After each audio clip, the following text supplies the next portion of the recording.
So I'm going to start this on a small series that I'm going to be doing going into the Feast of Tabernacles. And on my YouTube, I have a series already called The Pitfalls of Hebrew Roots.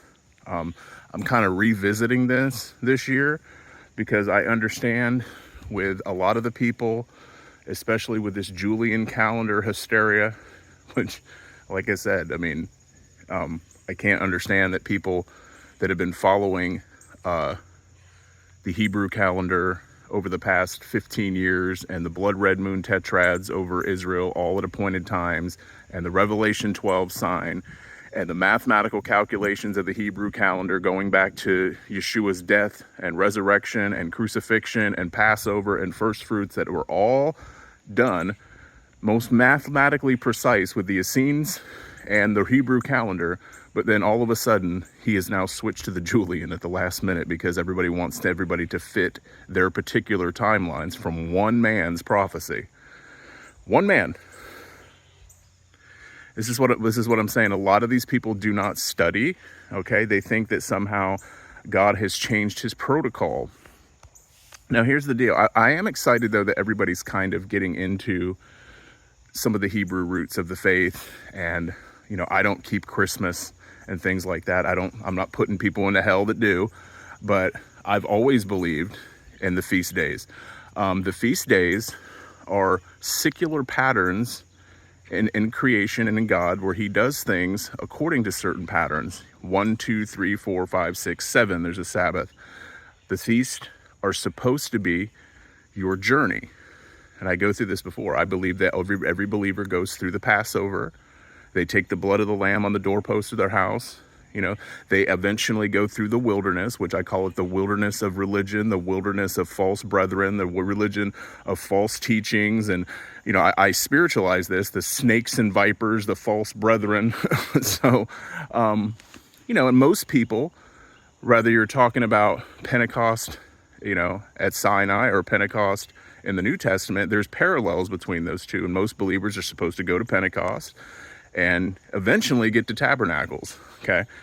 The thing is that right now, the reason you're having a lot of hoopla is we are in what the Bible calls, or I mean, what Jewish tradition calls the 10 days of awe, meaning from Feast of Trumpets to Day of Atonement, there is 10 days where in Jewish tradition, I mean, I like to throw in Jewish parables and traditions and stuff where there was books, and 3 books were opened, and it had the completely wicked, then the completely righteous, and then what they call the intermediate.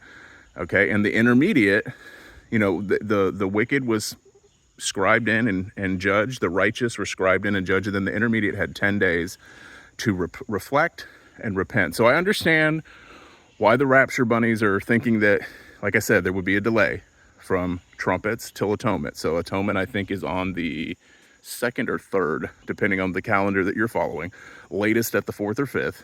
And they're thinking they're going to go up in atonement. You know, especially the once saved, always saved crowd that hasn't really done anything with their lives and think that they're going to go up with bitterness, unforgiveness, sin. They think that they're going to go up, and they're not, if it did happen. And also, I mean, it talks about, you know, that sins against your brother on those times are not able to be atoned for. They have to be atoned for by going to the person. And see, all these things in the Jewish tradition, I know there's a lot of anti-Semitism out there. I know there's in the Hebrew roots movement, everybody thinks the Jews are evil, but there's a lot of wisdom that the Jews carry. And that's why I talk about the calendar. The calendar has been pretty set forever. That's why when people just jump onto the Julian, you can tell that a lot of it is based in a lot of anti-Semitism. They want to just, you know, curse the Jews somehow or tell them the Jews don't know what they're talking about. And here you are, a once saved, always saved pagan Christian who's keeping Christmas, and you want to have the authority to talk about things like the calendar. So I wanted to cover this a little bit because, you know, Day of Atonement, and I fast every Day of Atonement, and I spend the time just reflecting, just like I reflect. I'm in a daily reflection. That's how all of you should be. I'm in, especially the 10 days of awe. I usually take that time to reflect, and you should too. Even if the rapture happens 10 years from now, you should do this every year. I believe this. And reflect on, you should be doing this every day, but I'm saying for those of you that are caught up in the cares of the world, reflecting on, is there anybody that you've hurt? Is there any unforgiveness in your heart? Is there anybody that you stole from and you haven't paid them back? Is there anybody that you need to make right? Is there a brother or sister that you've had an out with that you know was stupid and it was really just an argument and you need to contact them and say, hey, let's put water under the bridge? Is there any kind of habits that you're dealing with that you need to confess and surrender? Is there any idols in your heart that you've thought about lately that you've gone off track and maybe you've gotten into football season a little bit more than you did God this past year or two? Is there anything? And that's the thing about my videos. I have some friends that claim that I led people astray on this whole rapture thing. I don't believe that I have. When I cover something, I'm walking this journey out just like you guys are. So I'm entitled to, like I said, never cover the rapture before, but seeing all the things that I saw, just like you. It wasn't about Brother Joshua. There's some crazy black guy out of Africa every few years that comes around saying the end of the world's coming. Don't get me wrong. I take any experience with a grain of salt till it happens. I'm like, okay, you saw this, but I know other prophets that have seen this and this. We'll see. But since all of those visitations came out, I was just like you. I've only been pre-trib for a couple years, by the way. I used to be post-trib. So I'm not necessarily an eminence guy because I do believe he will come back on a feast of some sort, but I don't get caught up in calculating days and all that kind of stuff. I live my life righteous, so I don't have to worry about that. I'm not going, well, the rapture's happening, so if it doesn't happen, I can continue to go back to sleeping with whore. I'm not like that. A lot of people are like that, and you weren't going anyway. God's not going to accept a hypocrite and a false repentance at the last minute. So I live in an introspective and relationship with God where I'm always constantly, and you should too, be thinking about your intentions, why you do things. What are the motives on why you do things? Like I said, a lot of people, that's why I bring up in these videos, I was trying to provoke thought, because there's lots of testimonies that people went to hell and they did good things. They went to church and they didn't do it with the right motives. That's why I tell you to look into your heart and why you do things. Do you do it for pride? Do you do it for self-exaltation, or do you do it for him? And that's what it is. And I guess, I'll say it. I mean, if I did lead anybody astray, I apologize. I don't think that I was leading anybody astray. I gave both sides of the coin. I gave my personal opinions and my personal thoughts that at the time I thought it could. I was I was kind of conflicted because I know too many people in my life and things that were spoken over my life that seemed like that it's not. And it turns out that it didn't. And like I said, with the Julian calendar, I would be just like these people and open to suggestion, but they're speaking foolishness. They're trying to lie to you now. And a lot of them are well-meaning because they haven't studied. Like I said, I've been in the Torah for 18 years. So like, I know these things, that the Hebrew calendar is accurate. Maybe a day or two, we can argue those things, but the things have been calculated. Everything like that they use for their Revelation 12, for their blood moons, all the stuff they've been talking for the past 10 years, now they're throwing in the trash and saying it's the Julian calendar. That's where I kind of go off track. I mean, he could be an eminence guy. He could really mean no man knows the day or the hour. I could have been in error about that.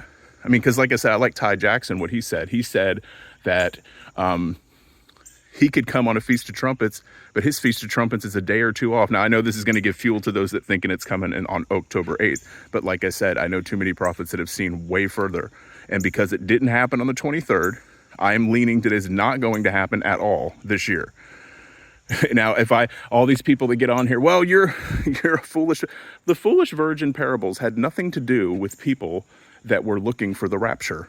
There's going to be people that are not even looking for the rapture that are going to be saved. There's going to be people that think that Joshua was full of crap from the beginning that are going to go on the rapture.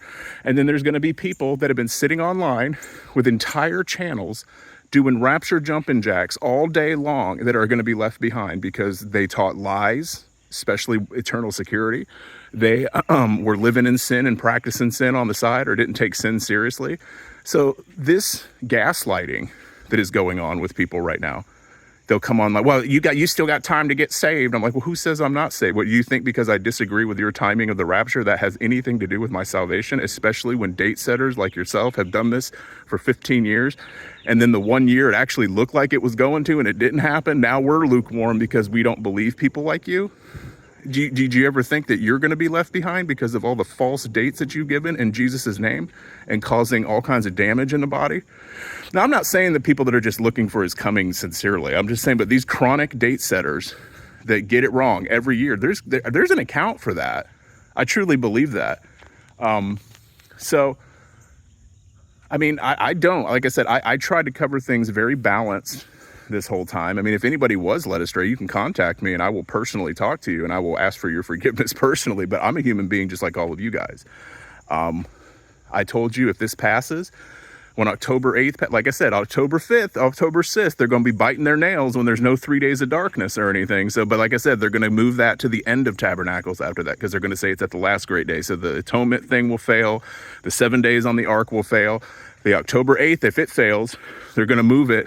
And then y'all can freely laugh at them because they deserve to be laughed at that point. I'm not saying you deserve to be evil to them, or the baby Christians that are in a lot of pain about it. You don't need to like kick them when they're down, but some of these people do need to have a few giggles at them after they keep going with this nonsense. So look up into, start studying the feast days, the Day of Atonement, because I know a lot of you are going to come into the feast, and that's why I'm doing my second revision of my series on it, because a lot of you are going to get caught up in the foolishness that goes on in that movement, because that's some of the worst religious people I've seen is in that movement. And you're going to have sacred name stuff. You're going to have calendar day, people fighting over moons, moon calendars, what day to keep them on. And I try to do a video on this to have a little bit of balanced perspective when you start to keep these feasts or you do them, because you're not going to be saved by doing them. You're not impressing Yah by doing them. It's not going to have anything to do with your salvation, but putting a tent in your yard for tabernacles, although they're good teaching tools and they show you a lot about the Hebrew roots of your faith. There's a lot of people that confuse people. They say you're going to be damned if you don't eat a matzah cracker on Passover. And I believe in Passover. I rather keep Passover than Easter. I rather keep Hanukkah than Christmas.